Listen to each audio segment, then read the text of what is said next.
విజయనగరం జిల్లా భోగాపురంలో నిర్మించిన అల్లూరి సీతారామరాజు అంతర్జాతీయ విమానాశ్రయం ఉత్తరాంధ్రకు మణిహారంగా నిలుస్తుందని ముఖ్యమంత్రి చంద్రబాబు నాయుడు అన్నారు. ఆగస్టు 1న ప్రధాని మోడీ చేతుల మీదుగా ప్రారంభోత్సవం జరగనుంది. ఏర్పాట్లపై సీఎం చంద్రబాబు సమీక్ష చేశారు. విమానాశ్రయం ప్రారంభోత్సవం అత్యంత వైభవంగా చారిత్రాత్మక ఘట్టంగా నిర్వహించాలని అధికారులను ఆదేశించారు. ప్రధాని మోడీకి ఉత్తరాంధ్ర సంస్కృతి సాంప్రదాయాలను తెలుపుతూ తింసా, సవర, కొమ్ము, కోయ వంటి సాంప్రదాయ నృత్య రూపాలతో స్వాగతం పలకాలని తెలిపారు.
ఆగస్టు 1న విమానాశ్రయం ప్యాసింజర్ టెర్మినల్ భవనాన్ని ప్రారంభించడంతో పాటు GMR skill development centre, aviation hub, university, GMR Mansas ఎడ్యుసిటీలను ప్రధాని మోడీ లాంఛనంగా ఆవిష్కరిస్తారు.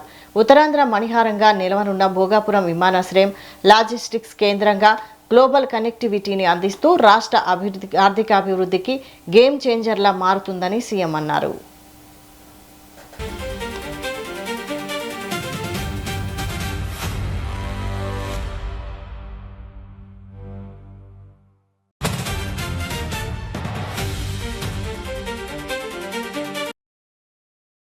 ఎయిర్పోర్టుకు భూములు ఇచ్చిన రైతులు, యజమానులను గౌరవించేలా ఒకసారి ఉచిత విమాన ప్రయాణం కల్పించాలని సీఎం ఆదేశించారు.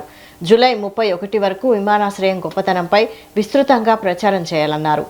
మోదీ బహిరంగ సభకు వచ్చే ప్రజలకు అసౌకర్యం కలగకుండా ట్రాఫిక్ మళ్లింపు, పటిష్ట బందోబస్తు ఏర్పాట్లు చేయాలని సూచించారు.